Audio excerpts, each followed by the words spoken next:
Hello Libra, welcome to the Plaid Sheep Oracle. You've got a really deep reading or complex. There's a whole sort of story that unfolds here. And there's layers and things going on, and I'm going to attempt to do it justice. I don't know, maybe this is a reading that's going to have a part 2. It's just a thought that's occurring to me. I don't know. Or maybe there'll be a collective reading that comes out of it, because there is also a sort of a collective feel, the Libra energy in all of us now in these last sort of 3 months and a bit before the nodes shift. So the South Node is still in Libra. And then on January 12th, I think it is, early January, the nodes shift and the South Node will move to Virgo. So there's something about that,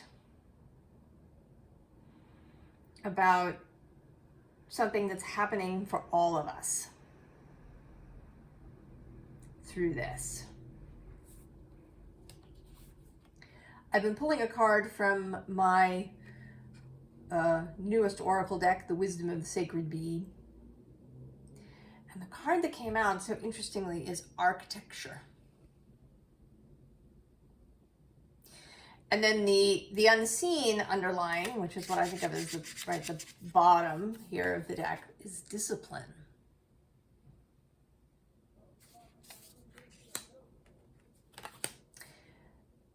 And then the seen underlying is Protection.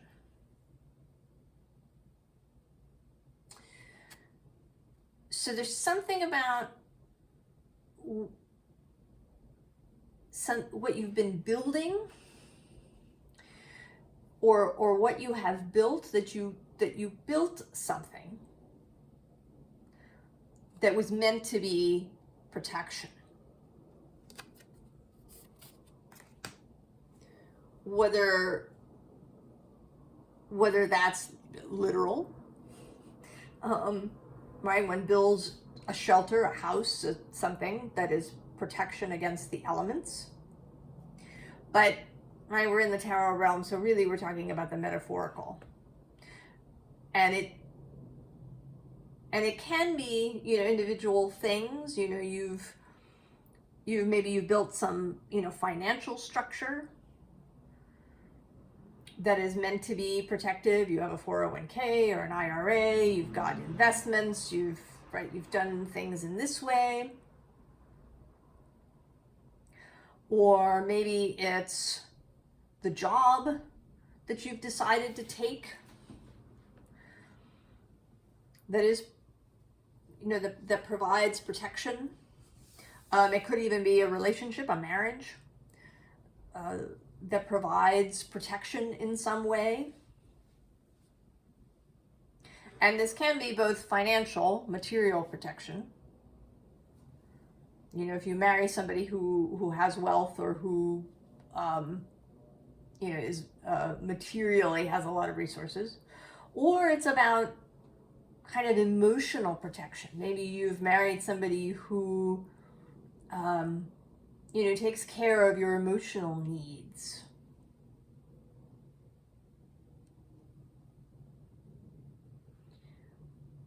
But I'm going to talk about it through the rest of this reading in the more holistic way, the sort of the whole way that you have built your life, the way that you approach all things.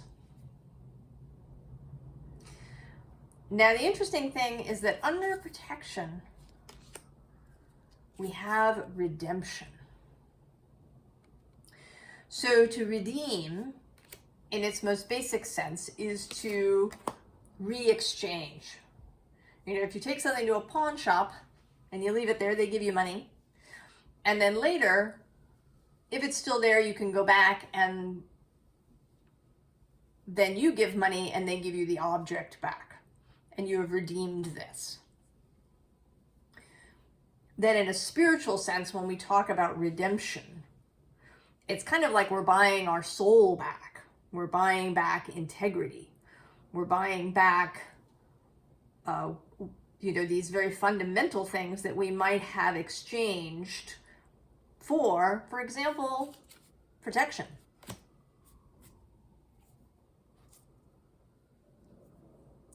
That you might have given something up. You might have given up integrity. You might have given up dreams. You might have given up many of kind of your sense of self in many ways, perhaps, or what you wanted to do, what was important to you, things of significance that you gave up when you built this thing.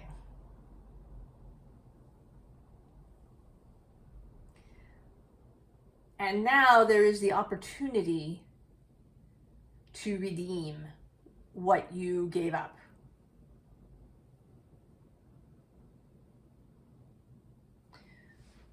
I'm actually going to start with the unseen underline here of curiosity.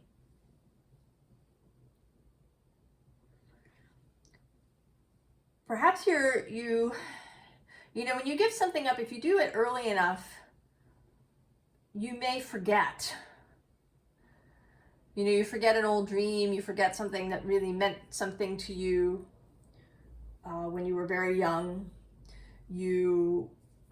It could even go way back to a time when you might not even have had words for things.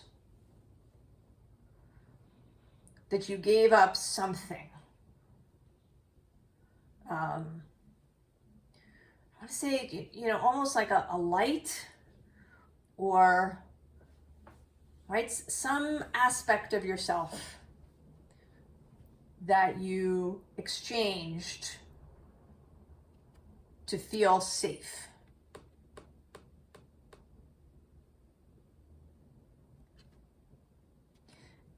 And now you've become curious about it. There's a curiosity. And it may be this that has led you, perhaps, with this Queen of Wands vibrancy card, into an exploratory phase. This is what led you to spiritual practice, to spiritual inquiry.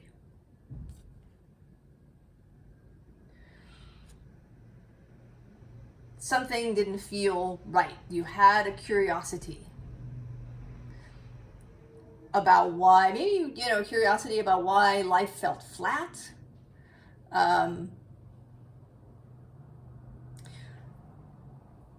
We often, hear stories about people who seem to have everything, but they're in despair, they suffer clinical depression, sometimes they've even committed suicide, and everybody around them is shocked. Because they did such a good job of hiding the dissatisfaction,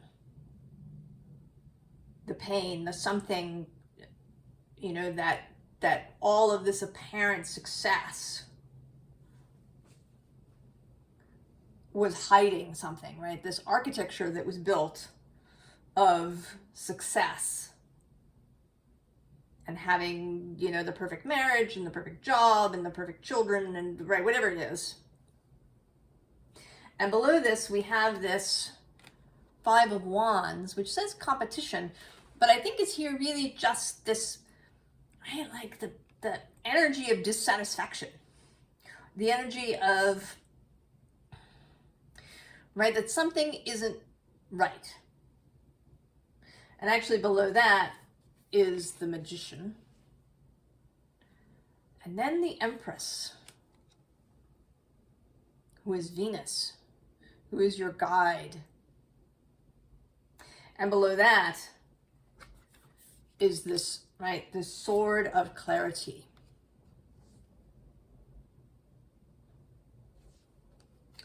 This idea, this thought.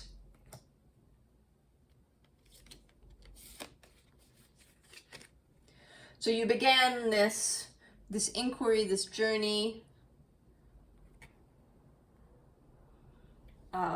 wanting to know, wanting to understand.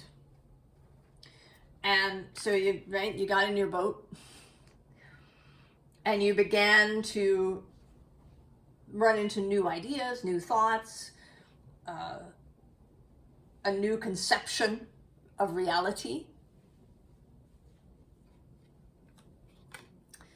And when you landed, right, you spent some time in this journey. When you landed, right, you meet up with this person who hands you this sword.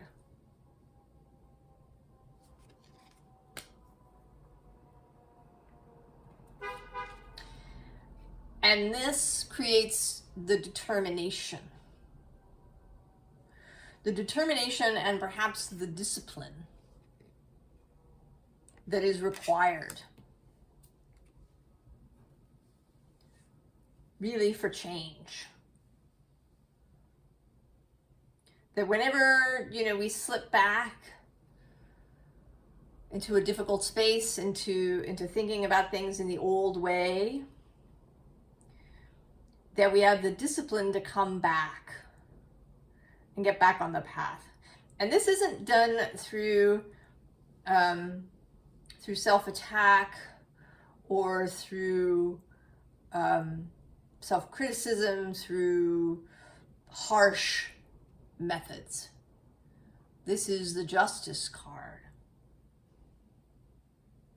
This Libra energy. This is a Venus-led discipline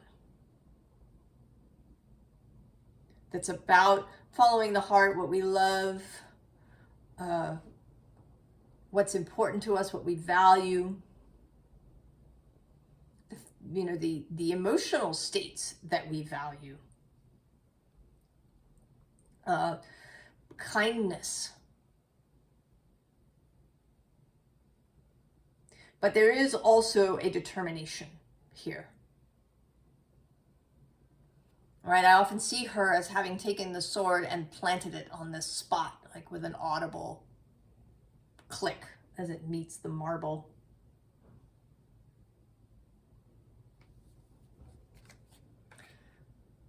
A determination.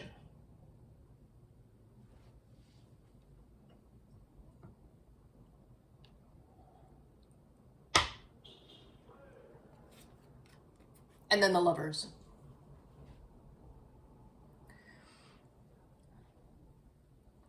The integration of things. The combining.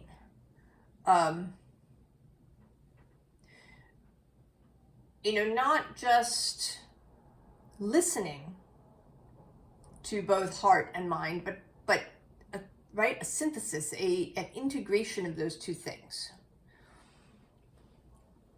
So that they're not sitting on opposite, on opposite ends of a conference table.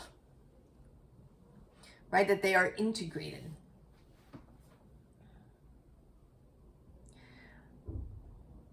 I have said that because Venus is very influential in my chart, in my life, her messages, she shows up a lot in my readings.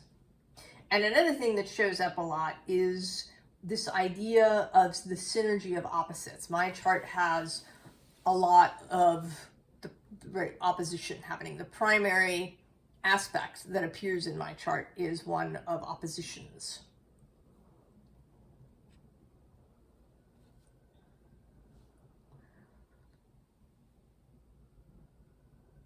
And so I think that these messages of this integration, that I have a lot of interest in how opposites can integrate with each other. I mean, you don't want them to, sort of just meld into a blob. You do want each perspective to retain itself, but you do want them to really work together. Rather than, you know, one person over here doing this and one person over here doing this. And then, you know, they sort of come together and in the last moment put the two things together. But to actually be working together through a project. Right? Like maybe two authors who write a book together. Or, you know, two designers who get together. Or if you were, you know, like a copywriter and an art director and an advertising agency, really working together rather than one person coming up with an image and the other person coming up with text and then plopping them together at the end.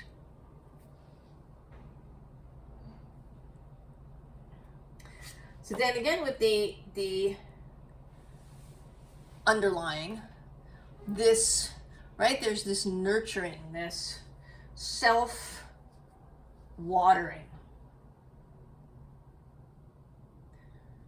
You know, what is it that we can do to nurture ourselves, to nourish, to water our own lives?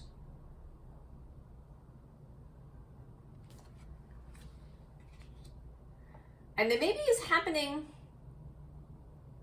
subconsciously. You know, we often think of our subconscious or unconscious as all of the negatives. You know, what limiting beliefs do we have in our unconscious? But there can be other things in there. There can actually be positive, expansive things in our unconscious.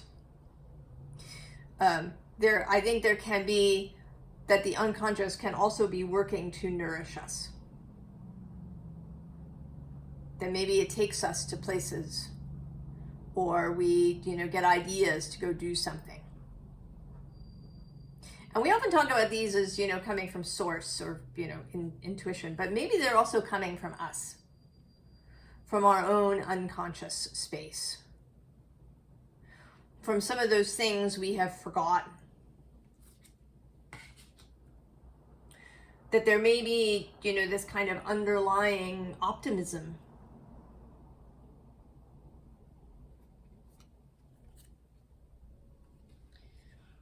And there's this knight with his pentacle. And he seems a little up in his head.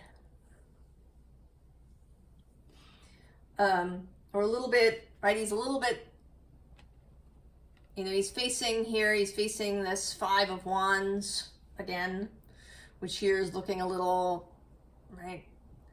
You know, almost like it's too hot to touch. And below that is this 3 of Swords. And so there's these things that are closest to him.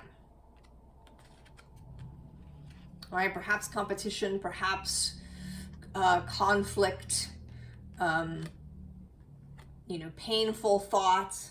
But on the other side of that, we have the 2 of Cups and the 6 of Swords.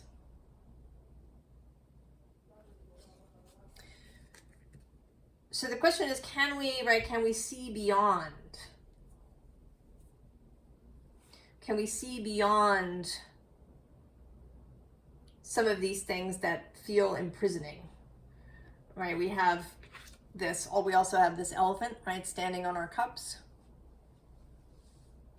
You know, do we feel more stable when our emotions are really in check? You know, Libra deals certainly very much with emotions, right? With the you and the I and the togetherness and relationship, all, you know, and other Venusian things. But Libra is still an air sign. So it can be really easy to get up in your head about these things, to intellectualize them, to kind of remove them so that they can be analyzed and examined, controlled.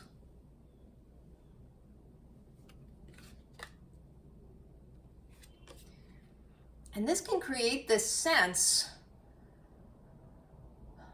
of a lack, right? Around, I think around the body in particular.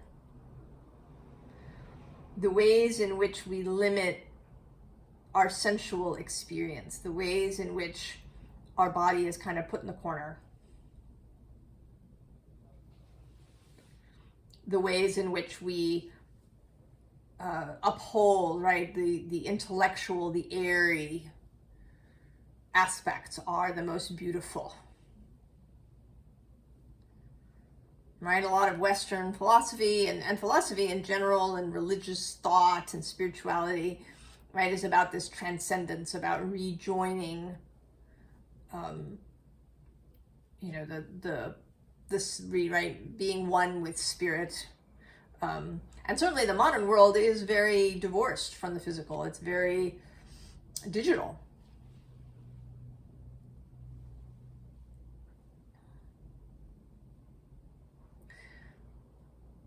And I think that it leaves us with an impoverished physical existence.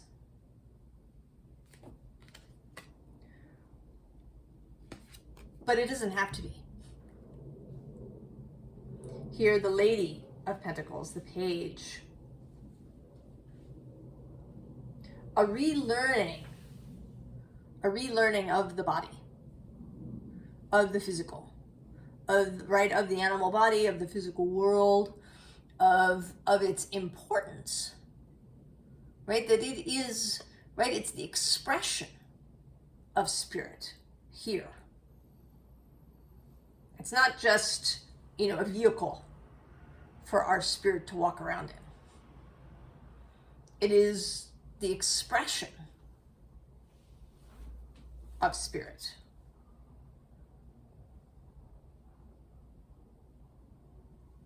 I think, we suffer from bad metaphors. People will talk about how, this life is like, it's like a video game and your self here is an avatar. But that, right, it like flattens. It's so much. You are not a video game. This earth is not, I repeat, not a video game. It's not a puppet theater.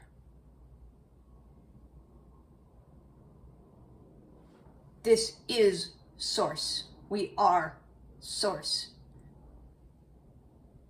Just in a different vibrational state. And it is just as beautiful and just as glorious. And the aim here is not to, to have these things be separate in our minds, to have the physical world and the spiritual world be separate. That we go about doing our jobs in a very physical way and we do all the things we're supposed to do. And then we go and we, have our meditative practice or go to yoga class or, do whatever we do and have these things be separate.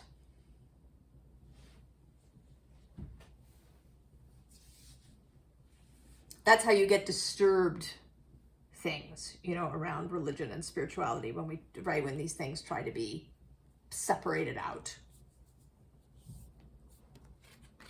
And so we have this Two of Wands, Mercury and Venus coming together. Interesting side note, might mean something. We'll see what happens. Mercury and Venus meet in Aries. In fact, in the first decan of Aries, which is this card, the Two of Wands, in March of next year.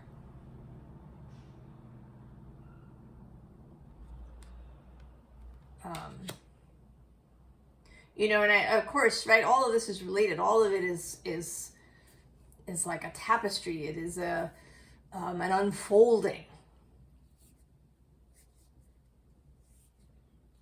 Now we're in this eclipse space, right? This first eclipse between Pisces and Virgo, this consciousness, and physicality. And then we have this solar eclipse coming. That is the new moon in Libra. And there's one more Libra. Is there one more? I think there might be one more Libra Aries eclipse that happens next year. Soon after the node has shifted.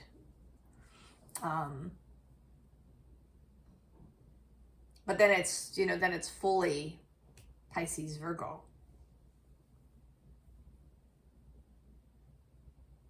So there is, right, there's an unfolding of this happening.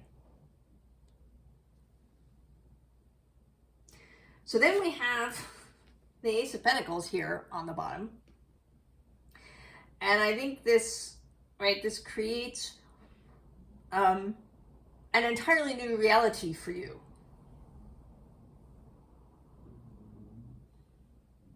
When you redeem this aspect of yourself. And I think that it may indeed be Venus, right? Or various Venusian things. Because many of us have put those things aside in order to be protected. We've put aside our sensuality. We've put aside our physical needs. You know, maybe we, you know, have a very strict exercise or food regimen. You know, because we need our body to be X, Y, or Z. Or we ignore our body entirely and we live just up in our head. I will say that was true for my father. He was very much up in his head, very intellectual. Very focused on his work, which incidentally was architecture. Maybe that's why I'm thinking of him. But he had these digestive issues for as long as I could remember. When I was a little kid, I remember he had a giant bottle of Tums on his desk. And he just wasn't, you know, he wasn't in touch with that aspect.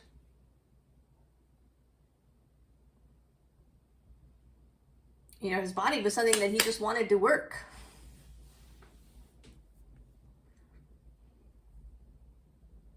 And I think many people are like that.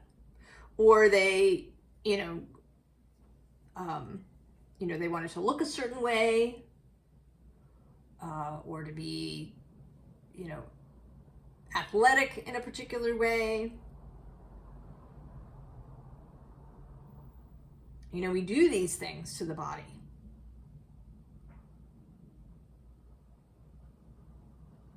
In order to, right, to achieve a particular inner state of contentment.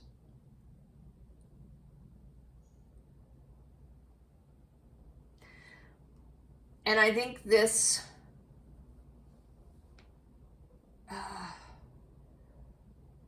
right, that you are beginning to see that there's a, right, that there's a different way. And that maybe we are beginning to see that there's a different way. You know, the other interesting things about, right, their meeting in Aries, where the North Node is now. It's also the home of Mars, which is the other body, really, you know, body-related planet, right? Venus and Mars.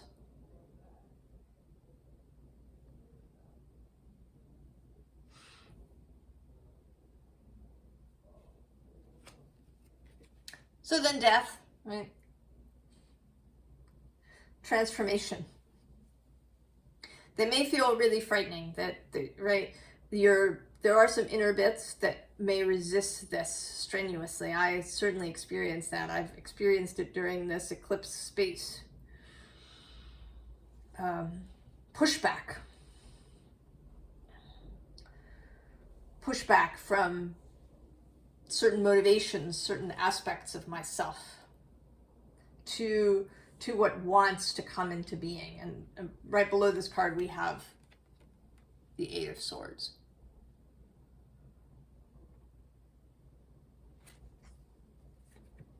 The tangle in the mind.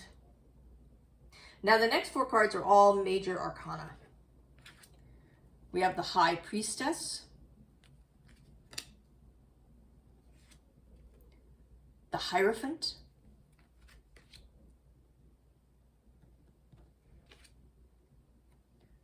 Temperance,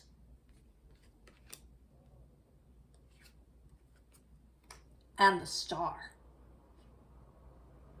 So not only are they all out here, but they're actually kind of in order. We go 2, 5, 14, 17.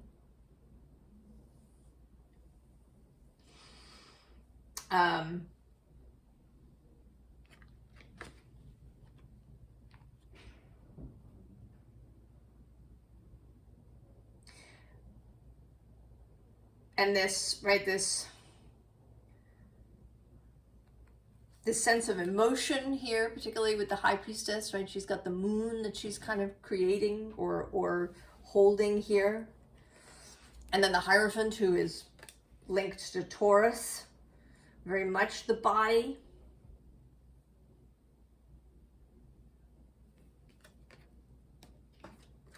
This Temperance, who has a tiger and a lamb, right? These animals. And then the Star, who is looking down at her body. And when I first learned tarot, or about tarot, many, many years ago, there was a connection between the Star and sexuality. In the Waite-Smith deck, she's naked and she's got one foot in the water and she's pouring water out. Right? This sense of, right, sexuality as water.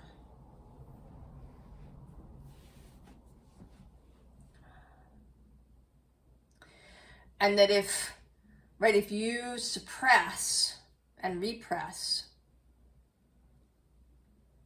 the body, its desires, the sexual erotic energy, and I don't mean, just in the way of, two people having sex, right? The whole nature of Eros, who is currently in Libra. And he met with Venus earlier, a couple weeks ago. She is now moved into Scorpio. Right? The place of hidden things, where maybe we've hidden desires. Also maybe where this nurturing may exist.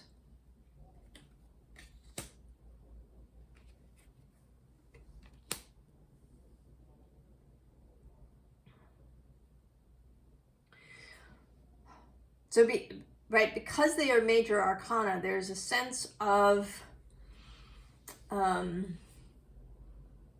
whole universe moving in this way.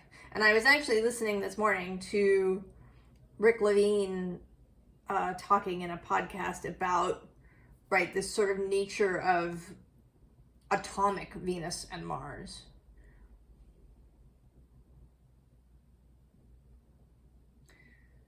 That we need these two energies and we need them to be different. And then we also need, this Mercury energy of the mind, and then the Saturn energy of solidity, right? All of these parts that are necessary. And that are integral to the physical reality. Right? And that it's not random. Source didn't create the universe in this way randomly. Right? There's purpose and vision. So to get back in touch with one's physicality, with one's eros,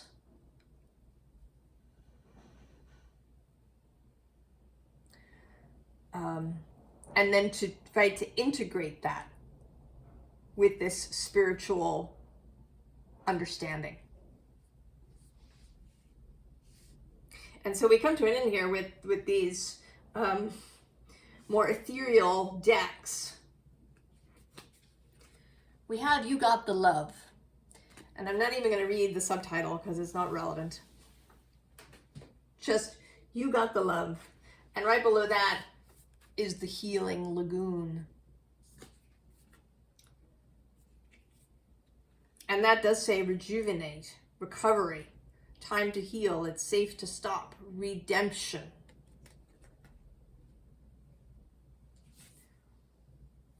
The bottom of the deck is the Star Keeper. Cosmic ancestors, see the light by staying grounded.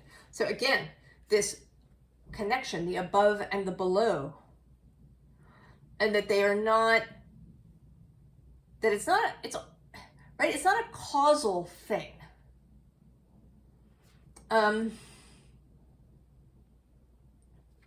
You know, there's that quantum experiment that people do where they split a photon of light and they put one half over here and another half over here, and then when one is polarized in a particular direction, the other one immediately, in the same moment, becomes polarized. And often people talk about, well, what's the method of transmission? But there is no transmission, right? The two things are one. The other half of the photon cannot, it's not waiting for a signal. There is no, right? There is no communication in the sense of, you know, it taking time for the message to get from over here, right? There's no message. It just is.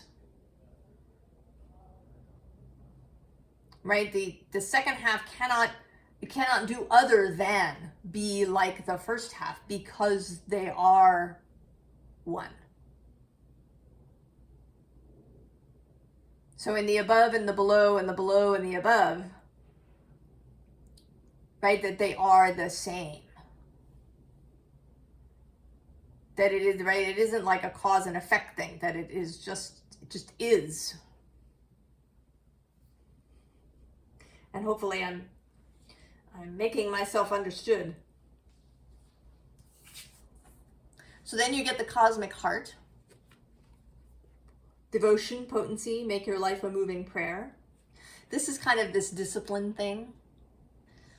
The ability to return yourself into the state when you step out of it, and to not feel shame or self-disappointment or any of these things when you slip out.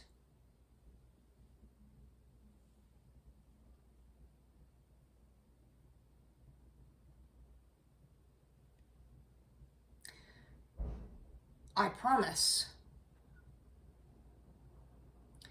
that your fellowship does not look down on you or feel embarrassed about you or criticize you, you know, with each other.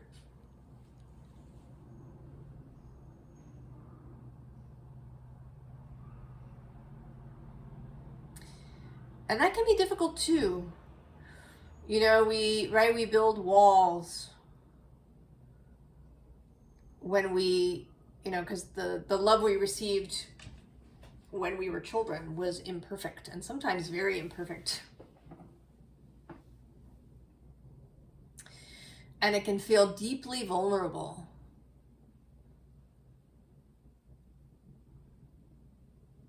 To allow yourself to be loved unconditionally.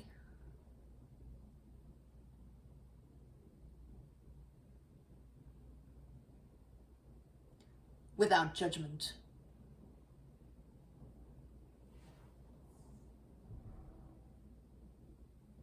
We can need greater capacity to hold that. And so, finding practices that help you circulate energy through yourself. That help you hold these feelings is important. So then we have the Lady of the Lake, right? Here you are. With your sword. New beginnings. Something is about to happen. And then the rainbow. Sweet relief, new beginnings, a new way forward. That is always available to you. And you know, you may, right, you may, it's like there's a turning here.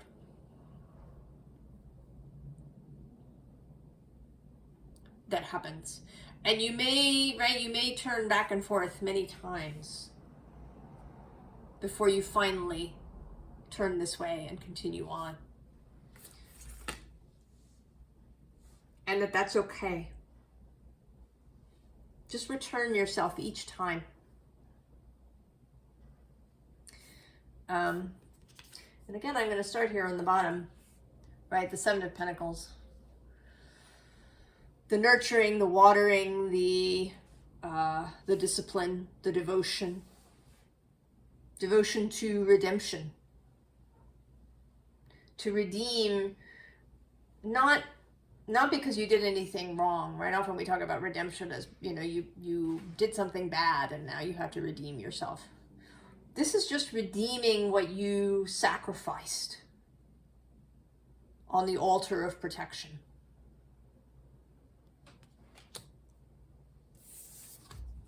Three of Swords.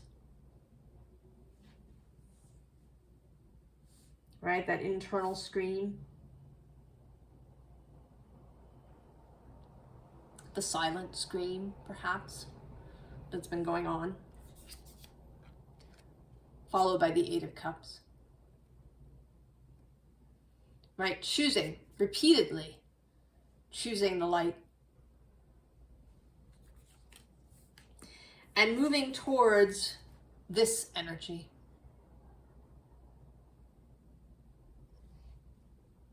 Moving towards sweetness, moving towards this energy, the energy of your fellowship of source,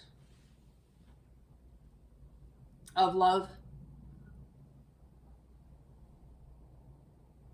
that is always ready, is always there with the bouquet of roses for you.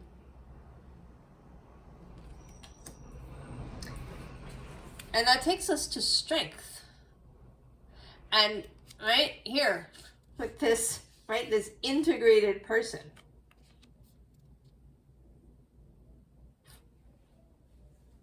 Right, of animal and human.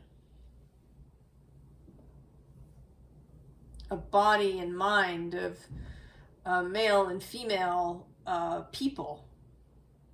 Of active and receptive principles within us. Of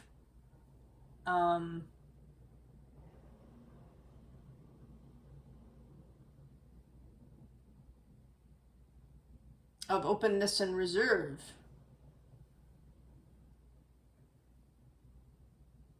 Of feeling and thinking.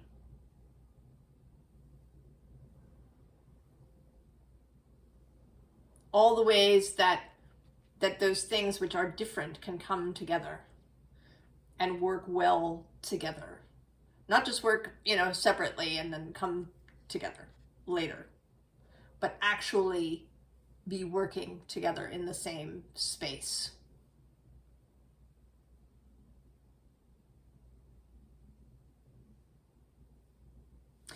And the underlying card wanted to sit over this, above this, and it's judgment.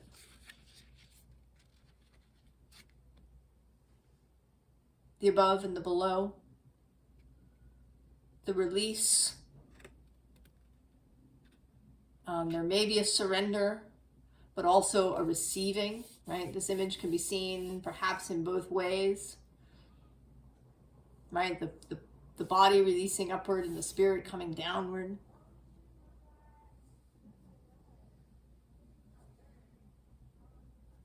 Right below that is the Eight of Pentacles.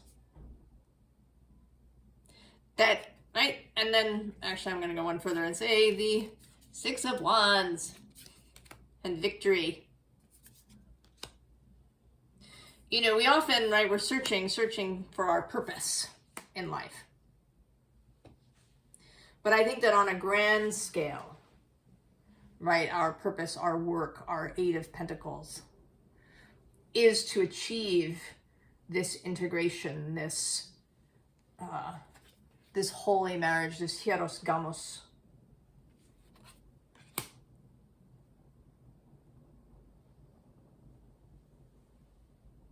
That I think can make being here deeply beautiful and deeply satisfying.